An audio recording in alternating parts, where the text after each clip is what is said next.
Bonjour les amis, Kirby Jambon encore avec vous autres. J'aimerais continuer cette idée d'inspiration, les inspirations pour mes écrits, pour mes poèmes. J'ai déjà fait une vidéo sur mon premier livre, L'école Gombo, les inspirations sur les poèmes, pour les poèmes qui se trouvent dans le livre. Aujourd'hui, j'aimerais faire une petite vidéo, une petite discussion sur mon deuxième livre, Petite Communion, qui est sous-titré encore Poèmes, chansons et jonglements, et encore publié par les éditions Tintamarre, comme tous mes livres. Et j'aimerais parler un petit peu pour l'idée de ce livre-là, Petite Communion. Après j'ai eu un peu de succès avec mon premier manuscrit, ça m'a donné beaucoup d'inspiration pour écrire.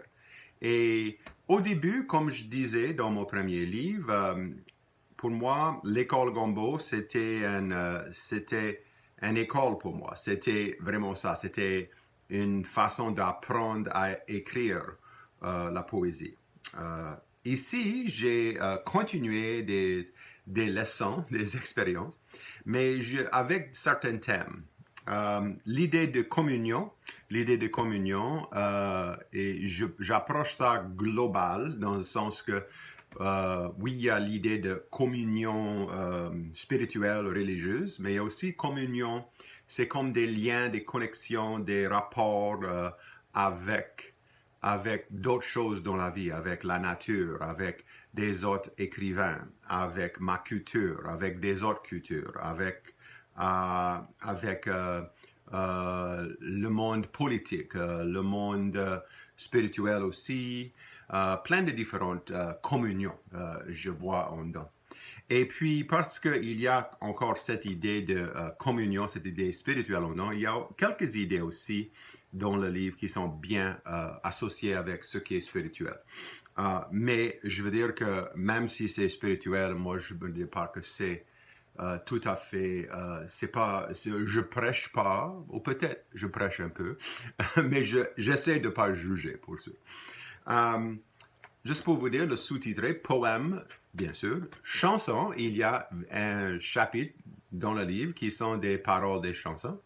Et jonglement, c'est un terme dans le français louisianais. Pour ceux qui ne connaissent pas le terme jongler dans le français louisianais, jongler, c'est un autre terme pour une sorte de pensée, de ruminer, des réflexions. Et pas juste jongler des objets, mais on jongle des pensées. Et donc, des jonglements, c'est comme des pensées, des rêveries, on peut dire. Donc, et il y a ça aussi dans le livre. Maintenant, si on ouvre le livre, on voit que il y a comme une définition de petite communion. Petite communion, ça dit petite communion ou communion privée, cérémonie où on admettait à l'Eucharistie les jeunes enfants dès l'âge de raison. Et j'ai mis ça parce que j'aime l'idée de petite communion aussi, de communion privée. Comme ça, c'est les communions, j'appelle ça des communions, petites communions, des communions privées, parce que c'est c'est comment moi je vois les communions avec le monde. Là, si vous voyez les mains à la même façon, ça c'est à vous. Mais pour moi, c'est comment moi je vois. Et puis, ça parle de j'ai mis l'âge de raison, entre guillemets, parce que c'est quoi l'âge de raison? Je ne suis pas sûr, c'est moi je suis arrivé à cet âge de raison. Et puis, et c'est fait dans les différents chapitres. Le premier chapitre, ça s'appelle la voix intérieure. La voix intérieure. Et dans le premier chapitre, on voit dans la voix intérieure, j'ai une citation de Victor Hugo dans son écrit, les voix intérieures, et où il parle de Shakespeare aussi. So, j'ai Victor Hugo et Shakespeare déjà. Vous allez voir que j'essaie de faire des communions. Ça commence avec un poème qui s'appelle Allons ouverts. Le premier poème dans mon premier livre, L'école Gombo, était Allons enfants. Donc, il y a un allons en dedans. Allons ouverts, c'est un petit jeu de mots. dans le sens parce que ouvert, c'est écrit d'une façon, ça veut dire aussi ouvrir, c'est le verbe ouvrir. Et ouvert aussi, c'est le passé ou l'adjectif d'ouvrir. Parce qu'il y a un verbe aussi ouvert qui est la même chose qu'ouvrir. So, ça veut dire que ça peut dire ouvrons, okay? Ou ça peut dire de nous allons dans un sens qui est ouvert. Et pour moi, je parle de ça commence le chapitre la voix intérieure, parce que pour moi, c'est l'idée qu'il y a un messager qui nous envoie des messages à l'intérieur de nous. On peut définir ça de différentes façons.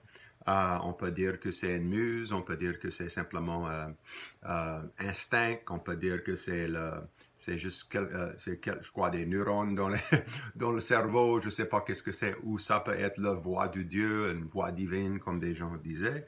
Donc, c'est ça. Il y a d'autres, tous ces poèmes ici, ça vient de... si tu regardes la citation de Victor Hugo, il parle aussi de la nature. Et donc, aussi la nature nous influence. Par exemple, il y a Grains du matin, les grains, ces petits orages que j'ai vus au bord de la mer, ici en Louisiane, à la Grande-Île. J'ai écrit ça là-bas aussi. Alors, la nature est à l'intérieur de nous aussi. La crabe molle, la crabe. C'était crabe en Louisiane, en français louisianais, est féminin. Savoir, j'ai des poèmes, le voix, ce que j'entends à l'intérieur de moi en regardant ce qu'il y a autour de moi. Avec des différentes situations qui arrivent dans ma vie, comme mon père était dans l'hôpital, comme ma femme et moi, on était quelque place pour acheter une petite bague pour elle, des petites boucles d'oreilles. So, il y a plein de différentes choses. Mon expérience comme enseignant de sciences, vous allez voir comme des affaires scientifiques. Mon expérience avec l'Église, des différentes choses comme ça là-dedans. C'est le premier chapitre, la voix intérieure. Le deuxième chapitre, ça s'appelle Méditation matinale. Et c'est vraiment pas un chapitre, mais c'est une série de poèmes. J'ai dit un neuvaine au corps sacré, puis au cœur, je dis au corps sacré, parce que moi je vois aussi que le spirituel et le physique sont des fois on apprend les deux, ce qui est physique, ce qui est spirituel. Et c'est fait, il y a une dédicace et c'est fait comme une sorte de 9 méditations, 9 prières, on peut dire. Un écrit chaque différent matin. Et c'est des petites choses que je vois. C'était inspiré par des écrits de Darrell Bourke et des écrits de Boileau.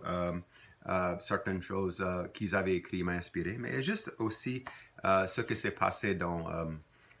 c'est inspiré aussi par l'idée de traiteurs et traiteuses, ces guérisseurs qu'on a ici dans la Louisiane. Il y en avait un qui s'appelle Madame Blanchard, qui habitait pas trop loin de moi quand j'étais jeune. Et donc, et une des choses que les traiteuses faisaient, c'était des neuvaines, des séries de 9 pierres, une pierre chaque jour pour 9 jours.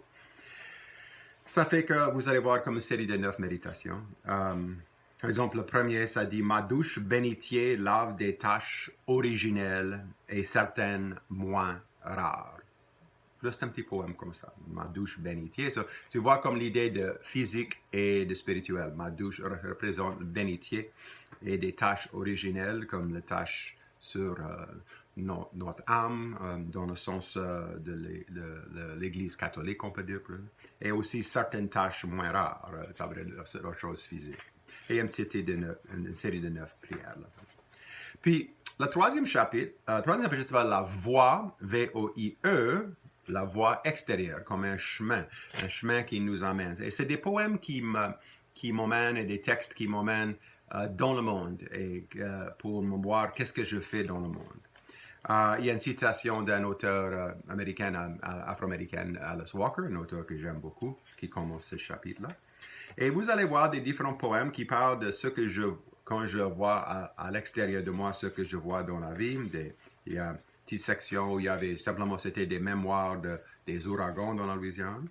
un poème écrit après l'ouragan Katrina, poème écrit un écrivain, poème écrit de mes expériences avec d'autres mondes autour de moi. Par exemple, Penser out of the box grâce au courrier de la belle famille, c'est un bon poème pour montrer cette voix extérieure. Ça, c'était inspiré, premier, par j'ai eu un courriel, un email de la grand-mère de ma femme qui parlait d'une légende amérindienne, Cherokee. Et avec ça, j'ai pris une histoire que mon père m'a contée sur mon grand-père, et j'ai regardé aussi la culture autour de nous, politique, nationaliste, religieuse, populaire, et j'ai fait des commentaires sur ça. Il y a même un poème basé après que j'ai lu des vieux poèmes, par exemple de Clément Marot et la façon qu'ils écrivaient. J'ai essayé d'écrire un poème avec comme l'orthographe que Marot utilisait dans ce temps-là. Notre poème inspiré il y a un poème Hemming My Way qui est inspiré par Ernest Hemingway, qui est inspiré par le groupe de musique Pink Floyd, qui est inspiré par d'autres musique, un groupe de Québécois, Beau Dommage, inspiré par la télévision, la culture, plein de différentes choses.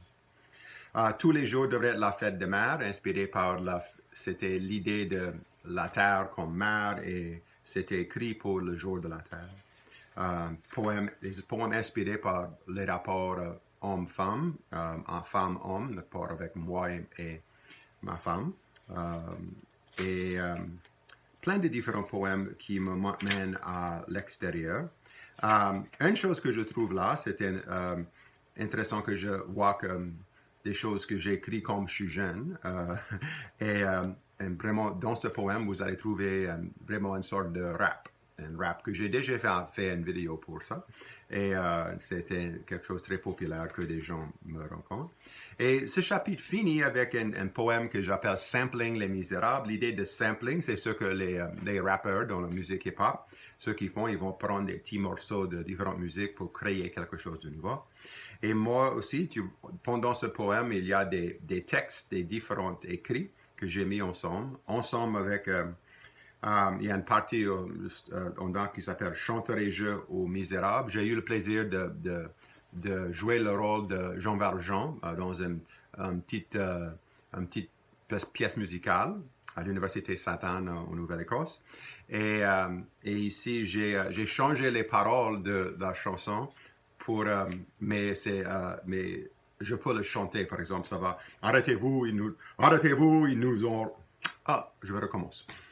Arrêtez-vous, ils nous l'ordonnent, ils ne consentent pas au massacre, c'est la justice qui nous mène avant de vous perdre l'innocence. Pardon, c'est bien bonne heure le matin ici, ma voix n'est pas encore là, mais ça c'est fait pour aller avec les misérables. Et ça parle de vraiment quelque chose, de ce qui arrive dans la vie, des choses très très terribles, misérables qui arrivent dans la vie, et comment on est tous responsables pour ce qui arrive à nos frères et sœurs ici sur la terre. Et puis le prochain chapitre, c'est Passer le sabbat au Gumbo Music School. Et ici, c'est des paroles des chansons. Passer le sabbat, j'ai dit parce que j'ai pris une petite pause dans cette collection. Et j'ai dit Gumbo Music School, qui est le Gumbo School, c'était la traduction de l'école Gumbo, mon premier livre. Et moi, je ne suis pas vraiment musicien, j'aime chanter. Mais ça fait que souvent les chansons ici, quand j'écris des paroles d'une chanson, souvent soit j'ai une mélodie d'une autre chanson déjà en tête et j'écris des paroles pour aller avec cette mélodie, ou soit je le fais comme c'est un rap, parce que c'est un rap, je peux voir il y a une sorte de rythme. Et une des chansons, par exemple, Pauvre Bête, j'ai déjà fait une vidéo de ça. Mon ami Marty Christian a fait la musique pour moi. Il y a la musique qui va avec. Peut-être un jour, je vais avoir la musique pour tous les chansons.